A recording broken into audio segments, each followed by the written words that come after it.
오늘 본문인 요한 1서와 요한 2서, 요한 3서의 말씀은요, 노년의 사도 요한이 기록한 서신입니다. 그리고 소아시아 지역의 여러 교회들에게 전달되어서 함께 읽혀진 공동의 서신이죠. 성경을 보면 요한 서신만큼 이 장엄한 복음의 진수를 간결하게 표현한 글도 없을 겁니다. 그래서 요한 서신은 신학 사상을 체계화시킨 바울의 사상과 그리고 믿음과 선한 행실을 강조하고 있는 야고보의 사상을 그리스도의 사랑으로 조화시킨 서신이다라는 평가를 받죠. 앞단락에서 요한은 하나님과의 참된 교제를 위해서 세상을 사랑하지 말고 세상을 멀리할 것을 언급했고요. 오늘 본문 18절을 보면 지금은 마지막 때라라는 말로 새로운 단락의 문을 열고 있습니다. 지금이 마지막 때인 이유가 무엇인고 하니 바로 많은 적그리스도가 활동하고 있기 때문이죠. 여기서 적그리스도란 과연 무엇인가? 요한일서 4장 1절을 보면 이렇게 말씀합니다. 사랑하는 자들아, 영을 다 믿지 말고 오직 영들이 하나님께 속하였나 분별하라. 많은 거짓 선지자가 세상에 나왔습니다. 즉, 적그리스도라는 건 우리가 이름을 들으면 알 수 있을 만한 어떤 특정한 이단의 단체나 이단의 우두머리를 뜻하는 것만은 아닐 겁니다. 일반적으로 거짓말로 사람들을 미혹하고 그리스도를 대적하고 부인하는 자들, 그리고 그러한 일련의 형상들을 총칭하는 것이죠. 예나 지금이나 이러한 적그리스도의 존재는요, 결코 부인할 수가 없는 사실이었습니다. 초대교회 당시에도 존재했었고 우리가 살아가는 이 시대에도 적그리스도는 여전히 존재하고 있죠. 그러기에 이 땅에 살아가는 성도들이 영적으로 날마다 긴장하고 깨어 있어야만 하는 이유가 바로 여기에 있는 겁니다. 마태복음 24장을 보면 예수님은 마지막 때에 대해서, 예수님이 재림하시는 그 때에 대해서 설명하시면서 중요한 경고의 메시지를 주고 계십니다. 마태복음 24장 37절부터 39절을 보면 노아의 때와 같이 인자의 임함도 그러하리라.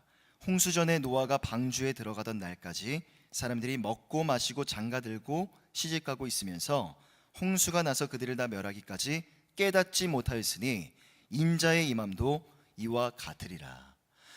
자, 노아 시대의 형편을 크게 두 가지로 요약해 보면 이렇습니다. 먹고 마시고 장가가고 시집가는 것들로 정리해 볼 수 있죠. 그리고 홍수가 나서 그들을 멸하기까지 이들은 이것이 하나님의 심판인지를 깨닫지 못했다라고 성경은 말씀합니다. 자, 그런데 왜 예수님은 노아 시대를 표현하실 때 예컨대 저들이 날마다 심각한 어떤 죄를 범했고 범죄함 가운데 있었다, 이런 류의 말로 표현하신 게 아니라 단지 고작 먹고 마시고 장가가고 시집가는 것들, 지극히 일상적인 일들을 가지고 그 시대를 표현하셨을까요?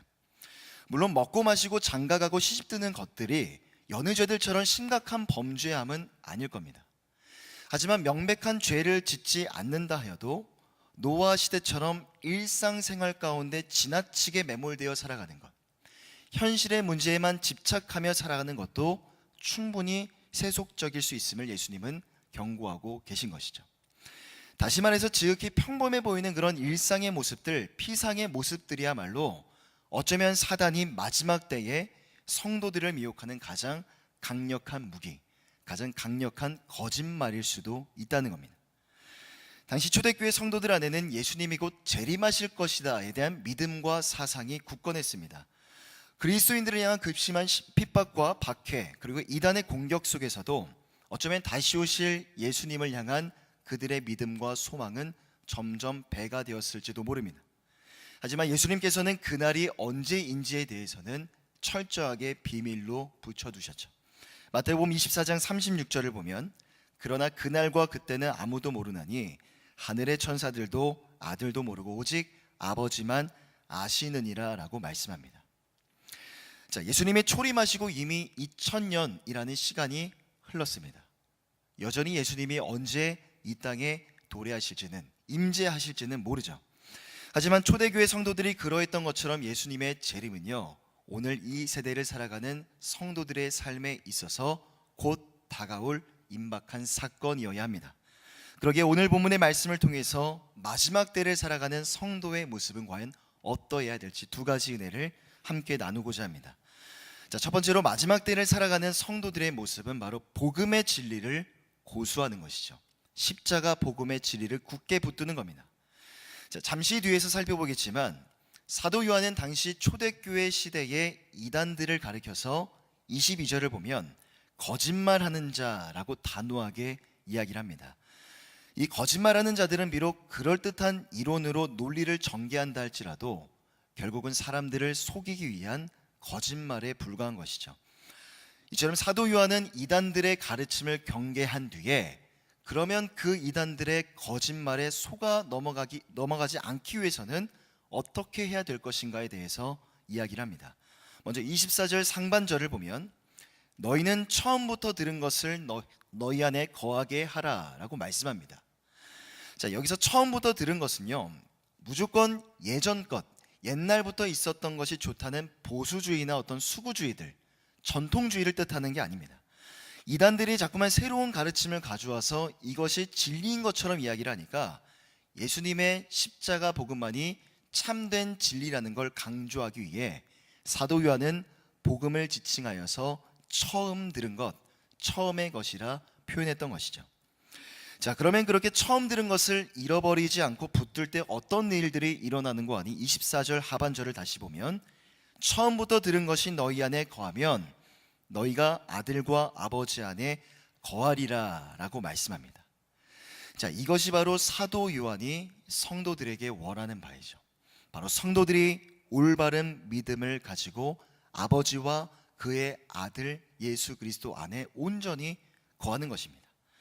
자, 요한일서 전체의 기록 목적을 담고 있는 요한일서 1장 3절을 보면 이러한 사도 요한의 마음이 그대로 반영되고 있죠.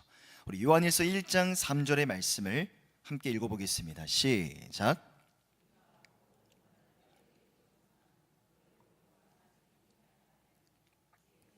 아버지와 그의 아들 예수 그리스도와 더불어 누림이라. 즉 예수를 그리스도라 시인하는 그 진리, 처음부터 들었던 그 진리를 고수하는 자는 성부와 성자와 함께 온전한 사귐과 교제로 나아가게 된다는 거죠. 이어서 사도 요한은 25절에서는 이렇게 말합니다. 그가 우리에게 약속하신 건 이것이니 곧 영원한 생명이니라. 즉 성도가 하나님 아버지와 그의 아들 예수 그리스도 안에 온전히 거할 때 주어지는 결과가 무엇인지를 언급하고 있죠. 즉 어떠한 미혹과 역경 속에서도 진리를 붙들고 진리를 고수할 때에 하나님은 그러한 자에게 영생을, 영원한 생명을 갚아주시는 겁니다. 요한복음 17장 3절에도 보면 이렇게 말씀하시죠. 영생은 곧 유일하신 참 하나님과 그가 보내신 자 예수 그리스도를 아는 것이니이다. 여러분, 그러기에 영생이라는 것, 영원한 생명은요, 이 세상의 어떤 것과도 견줄 수가 없는 가장 귀하고 값진 선물입니다.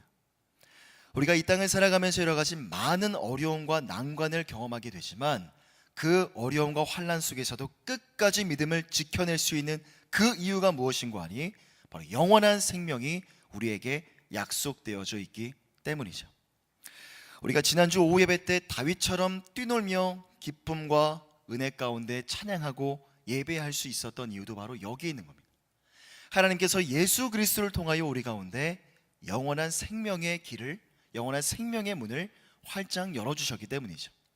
시편 16편 11절을 보면 주께서 생명의 길을 내게 보이시리니 주의 앞에는 충만한 기쁨이 있고 주의 오른쪽에는 영원한 즐거움이 있나이다 라고 말씀합니다. 하지만 사단은요, 오늘 본문의 전 문맥에서 말씀하고 있는 것처럼 우리로 하여금 하나님을 사랑하는 게 아니라 자꾸만 세상을 사랑하게 만듭니다. 예컨대 본문의 16절의 말씀처럼 육신의 정욕과 안목의 정욕과 이생의 자랑을 가지고 세상을 바라보게 하는 거죠. 그러다가 내 옆에 있는 사람과 나를 비교했을 때 내 안에 나의 정욕이 어느 정도 충족되지 않으면 마음이 우울해지는 겁니다. 마음이 불편해지고 마음이 불안해지는 거죠. 그러면 사단이 우리에게 속삭입니다. 그래서 너는 행복하지 않아. 그래서 너는 불행한 사람이야. 너는 그걸 가지지 못했기 때문에 너는 행복한 사람이 아니야 라고 속삭입니다. 그리고 우리는 그 거짓말에 너무나 쉽게 속아 넘어가게 되는 거죠.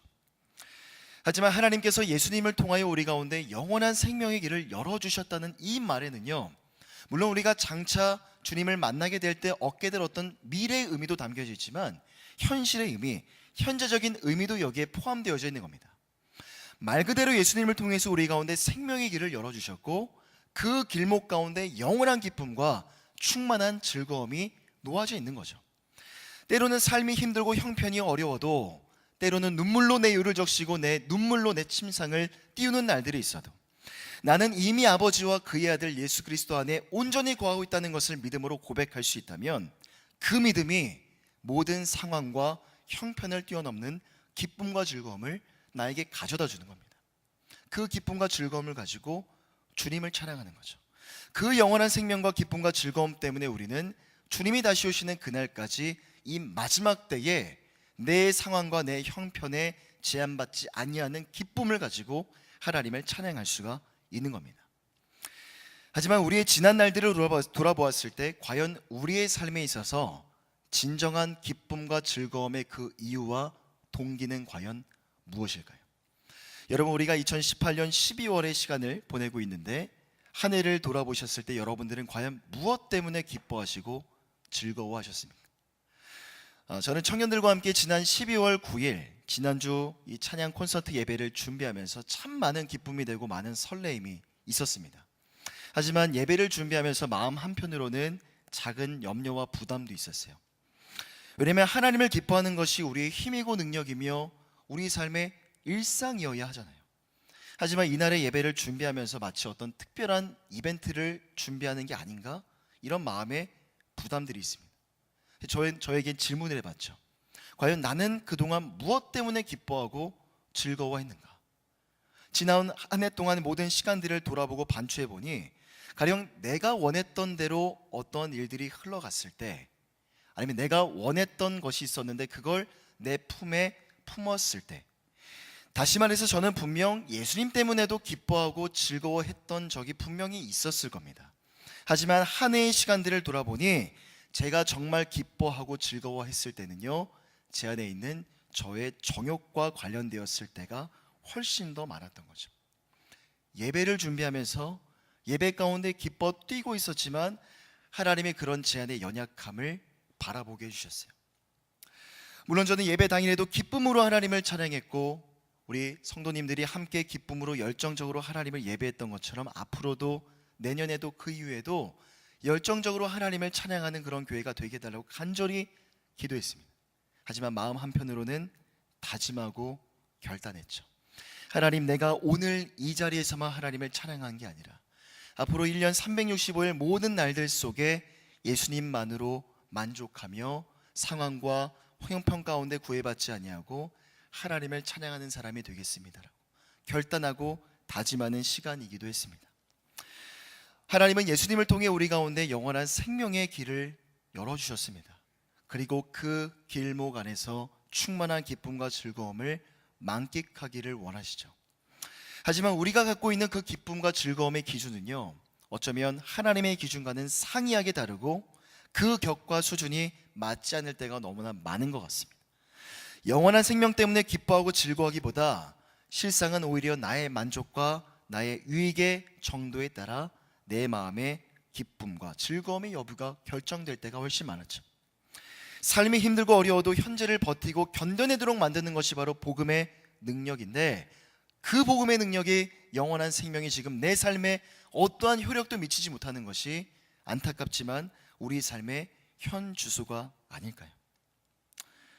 과연 무엇이 문제일까를 고민하다가 저는 요한서신의 수신 교회들 중에 하나인 에베소 교회의 모습 속에 중요한 교훈을 하나 얻게 되었습니다. 자, 요한계시록 2장 4절을 보면 에베소 교회는 대체적으로 칭찬받는 교회, 건강하게 잘 자라는 교회였지만, 자, 교회 안에 결정적인 잘못이 하나 있었습니다.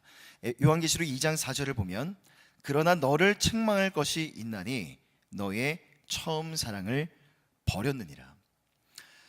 자, 본래 에베소 교회는요, 진리로 잘 무장된 교회였습니다.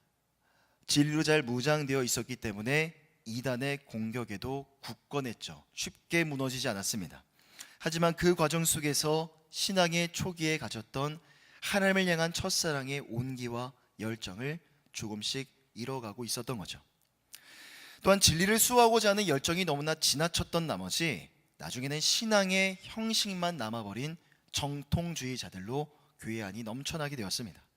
그러기에 하나님 앞에서 목이 뻣뻣했고요, 옆에 있는 성도들, 옆에 있는 사람을 이해하고 관용하기보다는 정죄하고 판단하는 자들, 사랑을 잃어버렸고 사랑이 식어버린 자들이 되어버리고 말았던 겁니다. 여러분, 처음이라는 말 속에 담겨져 있는 어떤 이미지들이 있습니다. 여러분들이 처음이라는 단어를 머릿속에 떠올려 보면 머릿속에 생각나는 그런 심상들이 있으실 겁니다. 예컨대 순수한, 제일 좋은 것, 아니면 고귀한 것들, 진실한 어떤 이런 이미지들이, 심상들이 우리 안에 떠오를 텐데, 이처럼 우리의 신앙생활 속에서도 하나님을 향한 첫사랑, 순수하고 진실된 사랑이 너무나 중요한데, 이 사랑을 잃어버리면 나타나게 되는 현상들이 있죠. 가장 먼저 말씀에 대한 갈망을 잃어버리게 됩니다. 예컨대 남녀가 사랑에 빠지는 것처럼 우리가 하나님을 너무나 많이 사랑하게 되면 하나님을 점점 더 깊이 알아가고 싶은 마음이 생기죠. 예컨대 스펀지가 물을 흡수하고 빨아들이는 것처럼 말씀을 듣는 시간을 사모하게 되고 말씀이 꿀송이처럼 달게 느껴집니다. 하지만 사랑이 식으면 말씀에 대한 사모함도 식어버리게 되죠. 기도도 동일한 원리입니다. 기도는 하나님과 대화하는 것이죠. 그래서 하나님을 너무나 많이 사랑하면 기도하는 시간이 너무나 즐겁고 달콤한 거죠. 누가 시키지 않아도 습관적으로 기도하게 되고 기도의 시간이 길어지게 됩니다. 하지만 사랑이 식으면 기도하는 시간이 불편해지죠. 부담스러워지는 겁니다. 뿐만 아니라 하나님과 사랑에 빠지면 모든 일에 있어서 활력이 넘치고 기쁨이 되고 열정이 솟아나죠. 교회 안에 있을 때나 교회 밖에 있을 때나 우리 주님을 생각하면 마음이 기쁘고 설레이는 거죠. 예를 들어서 마치 사랑에 빠진 어떤 사람이 만나는 사람들마다 내가 이 사람을 왜 그렇게 좋아하는지, 내가 이 사람을 왜 그렇게 사랑하는지를 굳이 설명하는 것처럼 내가 사랑하는 우리 주님을, 내가 사랑하는 나의 복음을 옆에 있는 사람에게 설명해주고 가르쳐주는 겁니다. 전도하는 거죠. 하지만 사랑이 식으면 그 구령의 기쁨과 구령의 열정도 딱딱하게 굳어져 버린 겁니다.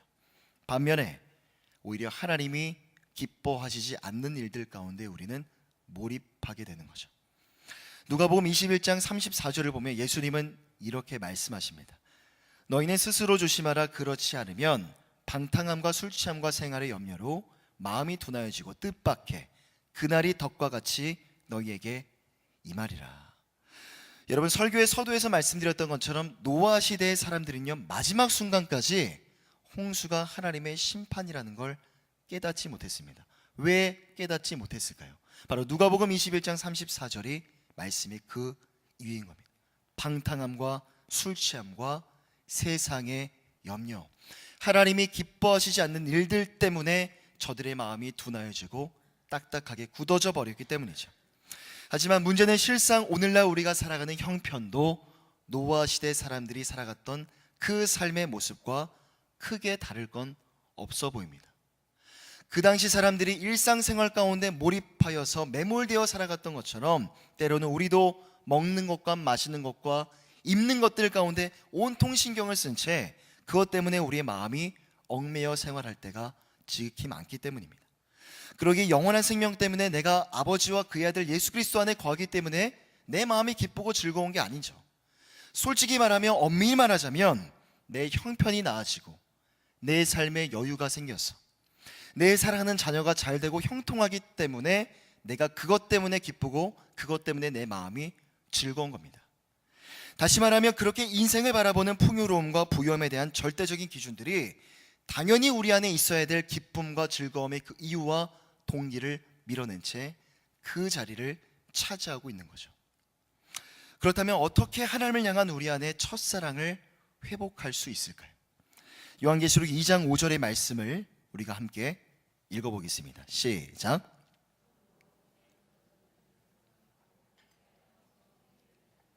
만일 그리하지 아니하고 회개하지 아니하면 내가 내게 가서 내 촛대를 그 자리에서 옮기리라.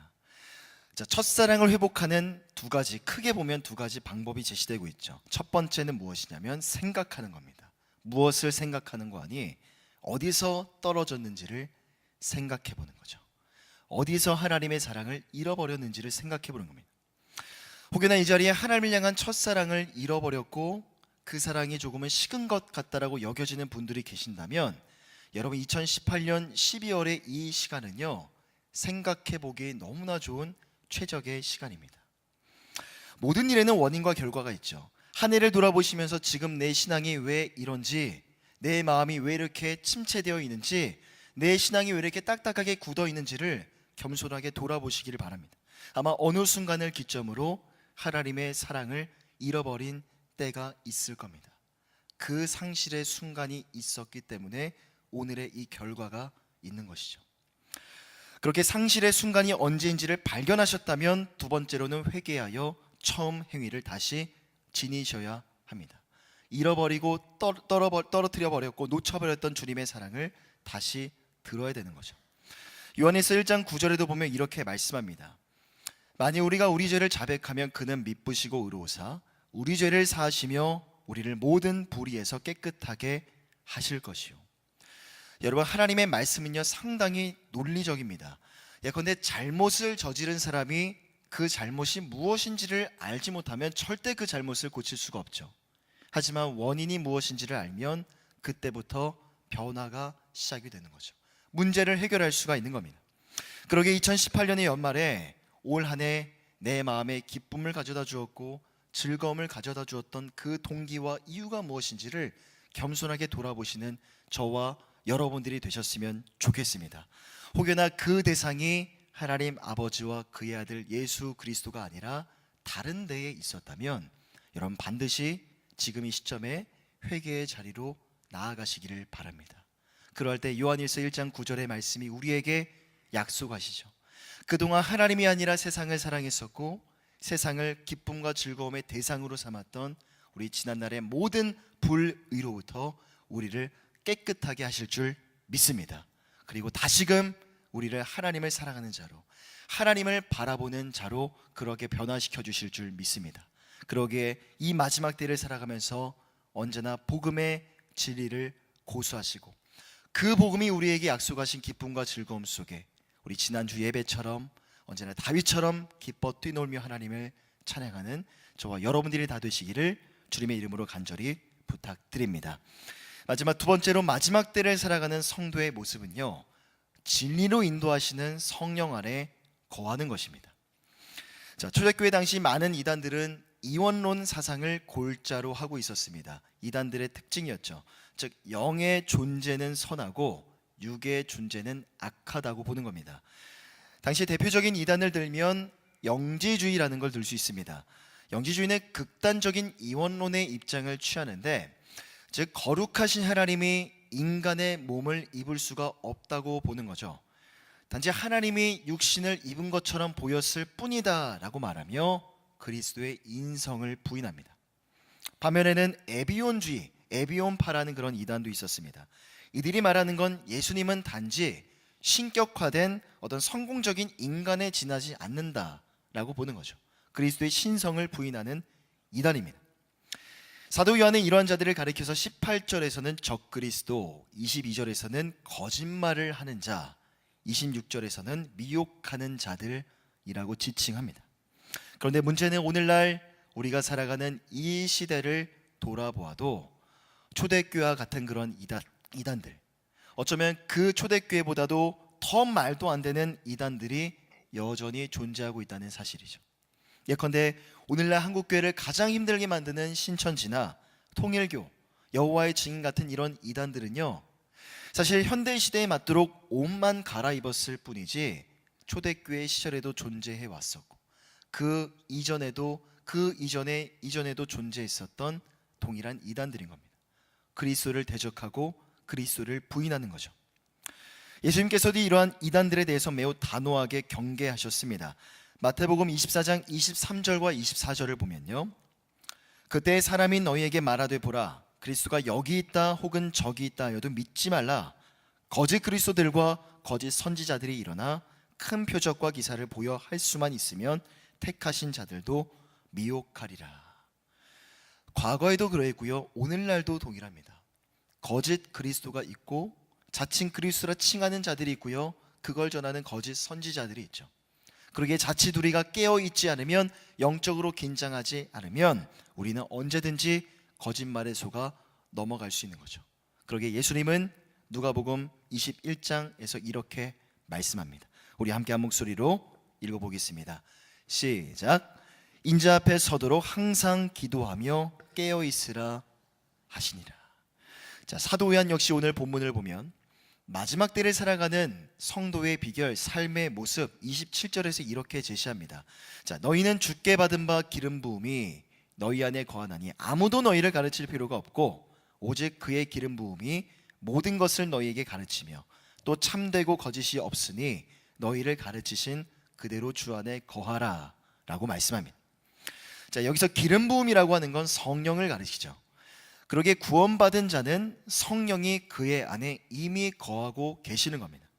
그런데 여기서 아무도 너희를 가르칠 필요가 없다는 말은 자칫 성령 안에 거하는 자, 더 이상 아무것도 배울 필요가 없다는 말로도 들릴 수가 있습니다. 자, 그런데 과연 그 말이 정말 맞을까요? 성령 안에 거하는 자는 오늘처럼 설교를 들을 필요도 없고, 성령 안에 거하는 자는 성경 말씀을 공부할 필요도 없을까요? 그 말이 맞다면 도대체 사도 요한은 왜 뭐하러 굳이 이런 편지를 써서 성도들에게 권면하고 있겠습니까? 감옥에 갇혔던 바울 사도 역시 그 비참한 감옥 생활을 하면서 왜 굳이 번거롭게 옥중 서신을 써서 편지를 성도들에게 붙였을까요? 하지만 27절의 말씀을 정확하게 번역해보면 이와 같습니다. 개역판 성경에서는 아무도 너희를 가르칠 필요가 없다라고 이야기를 하지만 실상은 어느 누구도 너희를 가르칠 필요가 없다라고 해야 맞는 거죠. 이단들이 자꾸만 새로운 걸 알려줄게, 신선하고 산뜻한 게 있어, 그걸 너에게 알려줄게 라고 성도들에게 접근해서 미혹을 하는 거죠. 놀랍도록 오늘날 이단들의 접근 방식과 매우 유사한 겁니다. 청년들의 경우에, 특히나 캠퍼스에 다니는 청년들의 경우, 더 자세히 들어가면 이단의 경험이 있는 청년들의 이야기를 들어보면 자, 접근 방식이 매우 교묘하고 놀랍습니다. 처음에는요, 가면을 쓰고 매우 친숙하게 다가갑니다. 심리 상담을 해준다거나 아니면 어떤 공연에 초청을 해서 문화생활을 같이 하면서 서서히 친밀한 관계를 형성해 가는 거죠. 그러다가 관계가 어느 정도 무르익게 되면 내가 아는 좋은 사람이 있다고, 좋은 선배가 있고 좋은 선생님이 있고 좋은 목사님, 어떤 선교사님이 국내에 들어왔는데 메시지가 정말 산뜻해, 신선해, 기존 목사님들과는 정말 달라, 교회와는 같지 않아, 한번 들어볼래? 라고 미혹을 합니다. 한 번, 두 번 들어보다가 뭔가 이상한 걸 느끼고 거기서 나오면 너무나 다행이죠.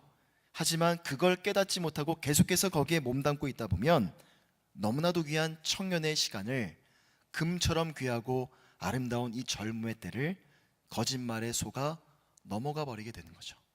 허송세월 그 시간을 낭비하게 되는 겁니다. 노년의 사도 요한이 지금 이 요한서신을 기록하고 있거든요. 노년의 사도 요한이 죽을 날이 얼마 남지 않은 그 사도 요한이 보았을 때 그 시간이 너무나 아까운 겁니다.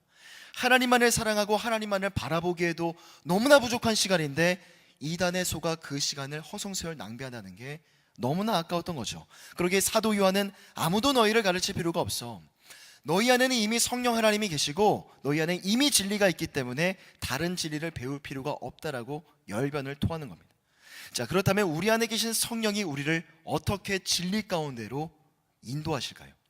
자, 27절을 다시 보면 우리는 가르치다라는 동사를 주목해 보아야 합니다. 원문을 살펴보면 이 말은요, 단지 어떤 기계적인 지식이나 정보를 전달하는 걸 뜻하지 않습니다. 다시 말해서 가르치는 자가 단순한 어떤 지식이나 정보를 전달하는 게 아니라 가르침을 받는 자의 인생, 그의 인격과 모든 삶의 영역들을 다스리고 통솔하는 걸 뜻하죠. 그러기에 신약 성경에서 선생이라고 했을 때 그 선생은 어떤 단순한 정보를 전달하는 강사의 의미가 아닙니다. 학생과 제자의 삶 전체를 이끌고 주관하는 스승의 의미를 갖는 거죠. 그러기에 예수님은 마태복음 23장 8절에서 이렇게 말씀합니다. 그러나 너희는 랍비라 칭함을 받지 말라. 너희 선생은 하나요, 너희는 다 형제니라. 예수님만이 우리의 삶의 진정한 선생님이시고 우리의 삶에 참된 스승이 되시는 겁니다. 그런데 그 예수님께서 십자가에서 죽으시고 부활하시고 승천하셔서 우리 가운데 성령을 보내주셨죠. 자, 요한복음 14장 6절을 함께 읽어보겠습니다. 시작.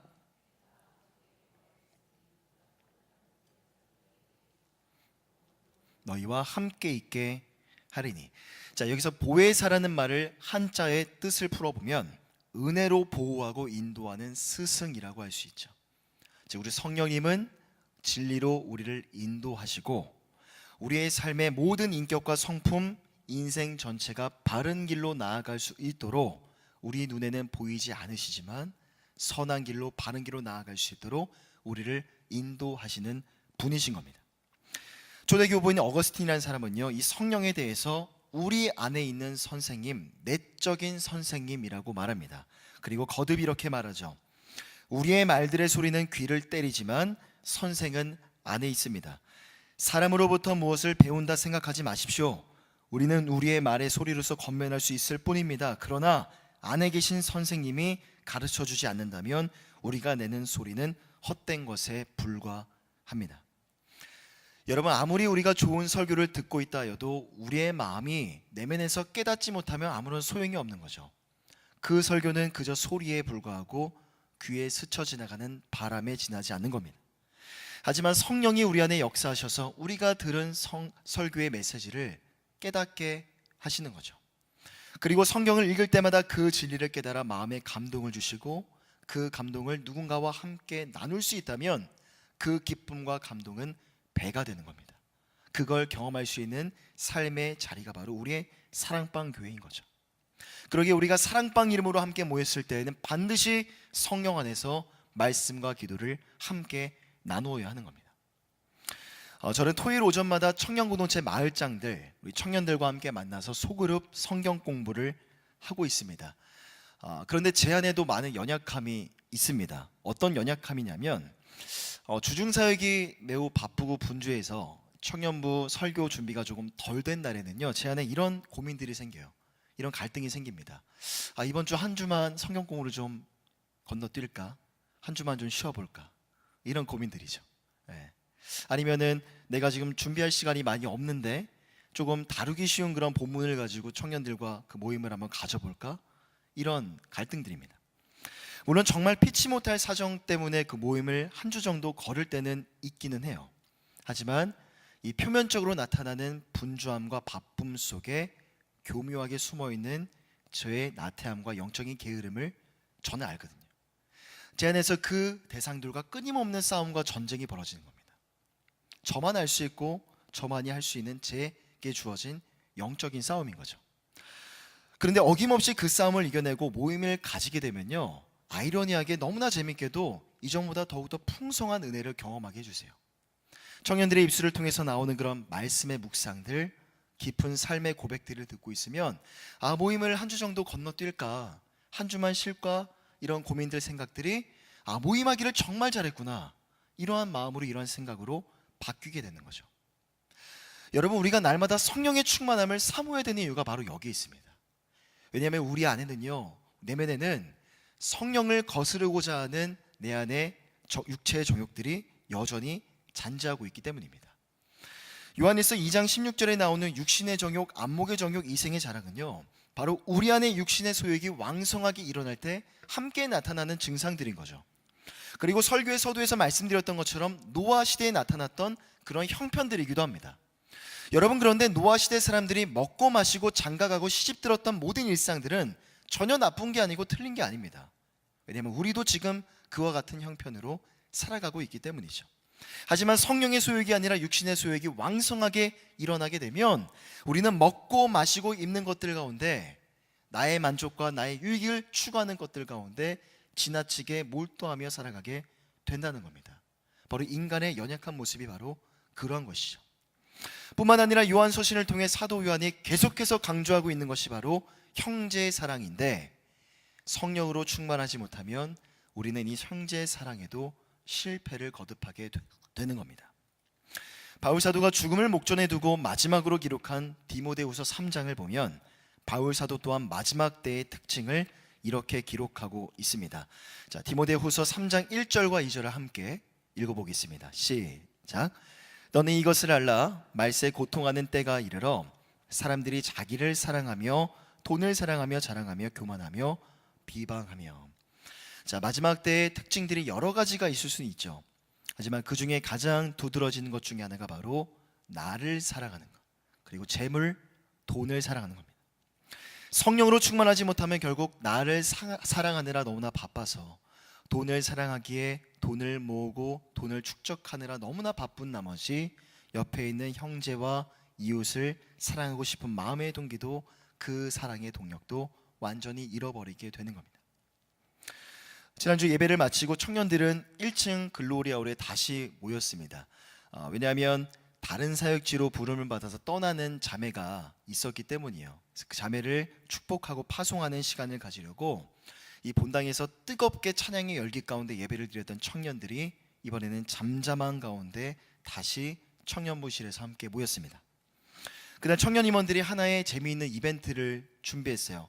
청년들의 얼굴을 담은 영상을 제작을 해서 떠나는 자매에게 그 영상을 보여주었고 축복하는 시간을 가졌습니다. 그리고 자매를 앞에 나오라고 해서 청년들 모두가 어깨에 손을 얹어서 축복하는, 눈물로 기도하는 그런 시간들을 가졌죠. 자, 그렇게 주일 저녁에 자매를 파송하고 나서 저녁에 집에 와서 주일 하루 동안에 있었던 모든 일들을 돌아보았는데 마음이 참 많은 감사가 되더라고요. 왜냐하면 그날의 주일은요, 성령의 충만한 임재 속에서 뜨겁게 하나님을 찬양하고 예배했던 주일이었기 때문입니다. 또한 반면에 성령의 잠잠한 임재 속에서 청년들 모두가 사랑의 마음을 가지고 떠나는 자매를 위해 마음을 다하여 기도하고 축복하며 파송하는 그런 주일이었기 때문이죠. 예수님 말씀하십니다. 하나님을 사랑하고 이웃을 사랑하는 것이 가장 큰 계명이고 율법의 완성이라고 말씀하죠. 그 주일은 바로 하나님을 사랑하고 이웃을 사랑하는 모든 것들을 다 할 수 있었던 그 주일이어서 마음에 참 많은 감사가 되는 하루였습니다. 우리는 진정 마지막 때를 살아가고 있습니다. 예수님이 다시 오시겠다라고 말씀하신 그 약속은요, 이미 2000년 전에 주어진 약속이죠. 그러기에 예수님의 재림은 언제일지 여전히 우리는 알 수 없지만 오늘날 우리의 삶에 있어서 꽤나 임박한, 꽤나 다가오고 있는 그러한 사건이어야 합니다. 더 이상 나와는 상관없는 일, 더 이상 아직은 너무나 먼 이야기가 아니라는 거죠. 예수님이 당장이라도 오신다면 우리는 기쁨과 거룩함으로 그 영광의 주를 맞이할 수 있도록 우리는 마지막 때를 그렇게 하루하루를 살아가야 되는 겁니다. 요한일서 2장 28절을 보면 이렇게 말씀합니다. 우리 마지막으로 함께 한 목소리로 읽어보겠습니다. 시작. 자녀들아, 이제 그의 아내 구하라. 이는 주께서 나타내신 바 되면 그가 강림하실 때에 우리로 담대함을 얻어 그 앞에서 부끄럽지 않게 하려 함이라. 예수님은요, 영광 가운데 부활하셨고 영광 가운데 승천하셨습니다. 그와 동일하게 예수님은 반드시 영광 가운데 예수님이 말씀하셨고 약속하신 바 이 땅 가운데 임하실 줄 믿습니다. 그래서 우리의 몸은 이 땅 가운데 적을 두고 있어도 우리의 시선은 영광의 주님, 저 하늘을 바라보아야 하는 것이죠. 하지만 사단은 끊임없이 여러분들의 시선을 이 땅에 떨어뜨리려고 할 겁니다. 거짓말할 거고 미혹할 겁니다. 하나님을 사랑하지 말고 세상을 사랑하라 말할 거예요. 또 형제를 사랑하지 말고 이웃을 사랑하지 말고 그 시간에 너를 사랑하라 말할 겁니다. 거짓말이죠. 그러기에 마지막 때를 살아갈 때 끝까지 날마다 복음 안에 거하셔서 복음의 진리를 고수하시고, 혹여나 여러분들의 시선이 이 땅을 향하여 떨어져 있다면 다시금 여러분들의 시선을 드셔서 영광의 주이시고 우리의 믿음의 주이시며 우리를 온전케 하시는 그 주님을 바라보시기를 바랍니다. 또한 날마다 우리를 은혜와 진리로 인도하시는 성령의 충만함을 날마다 사모하십시오. 그 성령의 능력이 바로 여러분들로 하여금 이 마지막 때를 살아갈 때 거룩하고 존귀한 주의 백성다운 모습으로 이 마지막 때를 담대히 살아가게 도와주실 줄 믿습니다. 영광의 주님, 우리 주 예수 그리스도는 반드시 다시 오실 것입니다. 기도하겠습니다. 사랑과 은혜가 풍성하신 하나님, 오늘도 우리에게 은혜와 진리로 함께 하시고 또 성령이 충만한 임재 속에서 날마다 하나님 앞에 바른 길로 나아가고자 하는 선한 생각과 마음과 의지를 갖게 하시니 감사를 드립니다. 하나님, 진정한 마지막 때를 우리가 살아가고 있습니다. 여전히 예수님이 언제 이 땅 가운데 오실지는 알 수가 없습니다. 세상에는 거짓을 말하는 자들, 거짓 그리스도와 거짓 선지자들이 너무나도 많이 있습니다. 하지만 영광의 주가 다시 오시는 그날까지 성령 안에서 말씀과 기도로 옳고 그른 것을 잘 분별하여서 끝까지 믿음의 길을 잃어버리지 아니하고 그 길을 믿음으로 나아갈 수 있는, 주님과 함께 동행하며 살아갈 수 있는 서울홍성의 모든 성도들 다 되게 하여 주시옵소서. 감사드립니다. 우리를 권하신 예수 그리스도의 이름으로 간절히 기도드립니다. 아멘.